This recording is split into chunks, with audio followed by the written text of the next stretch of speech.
শেষের পথে ২০২৫। এই এক বছরে ছবিজ অঙ্গন হারিয়েছে বহু প্রভাবশালী ব্যক্তিত্বকে, যারা দীর্ঘ ক্যারিয়ারে মেধা ও মননে সমৃদ্ধ করেছিলেন বাংলাদেশের শিল্প ও সংস্কৃতিকে। বিদায়ী বছরের শুরুতেই শোকের ছায়া নামে চলচ্চিত্রাঙ্গনে। ৪ জানুয়ারি না ফেরার দেশে পাড়ি জমান ঢাকাই সিনেমার দাপুটে অভিনেত্রী অঞ্জনা রহমান। প্রায় ৩ সপ্তাহ অসুস্থ থাকার পর চিকিৎসকদের সকল চেষ্টাকে ব্যর্থ করে শেষ পর্যন্ত চলেই যান দস্যু বনহুর নায়িকা। ঢাকা শহর আইসায় আমার আশা পুরাইছে। অঞ্জনা চলে যাওয়ার একদিন পরই শেষ নিঃশ্বাস ত্যাগ করেন নবাব খ্যাত অভিনেতা প্রবীর মিত্র। তার সাবলীল অভিনয় আজও কোটি ভক্তের হৃদয়ে উজ্জ্বল। জীবন হইল ইটের ভাটা, দিকে দিকে জলে।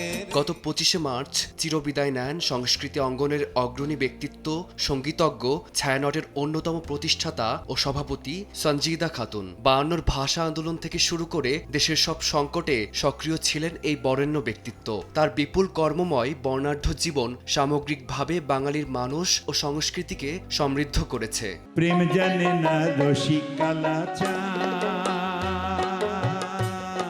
ভাওয়াইয়া ও ভাটিয়ালিকে আন্তর্জাতিক অঙ্গনে পৌঁছে দেওয়া লোকসঙ্গীতের গবেষক ও কণ্ঠশিল্পী মুস্তাফা জামান আব্বাসী গত ১০ই মে পাড়ি জমিয়েছেন না ফেরার দেশে। আমি একদিনও না। গেল সেপ্টেম্বরে থেমে যায় লালন কন্যার কণ্ঠ। দীর্ঘদিন অসুস্থতার পর কিংবদন্তি ফরিদা পারভীন পাড়ি জমান অচিন পাখির দেশে। সাগরের তীর থেকে এই এক বছরে সঙ্গীতাঙ্গন হারিয়েছে আরও এক গুণী শিল্পীকে। পৃথিবী যাত্রা শেষ করেছেন সাগরের তীর থেকে খ্যাত কালজয়ী শিল্পী জিনাত রেহানা। সেই সঙ্গে একটা চাদর হবে গানের মাধ্যমে রাতারাতি তারকা বনে যাওয়া জেমস সুমন এবং তরুণ প্রজন্মের প্রিয় ব্যান্ড ওন্ডের ভোকালিস্ট চিত্রনায়ক জসিমের পুত্র এ কে রাতুলও পাড়ি জমিয়েছেন পরপারে।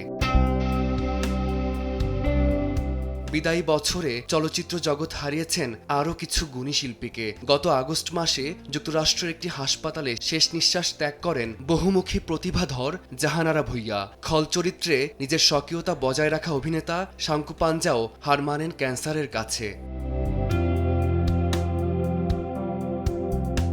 ব্যাচেলর পয়েন্টের পলি চেয়ারম্যান হিসেবে নতুন প্রজন্মের কাছে ব্যাপক পরিচিতি পাওয়া অভিনেত্রী গুলশান আরা আহমেদও চলে গেছেন এ বছরই। গেল জুনে লাইফ সাপোর্টে থাকা অবস্থায় না ফেরার দেশে পাড়ি জমান অভিনেত্রী তানিন সুভা। নভেম্বরে চলে যান নির্মাতা শেখ নজরুল ইসলামও।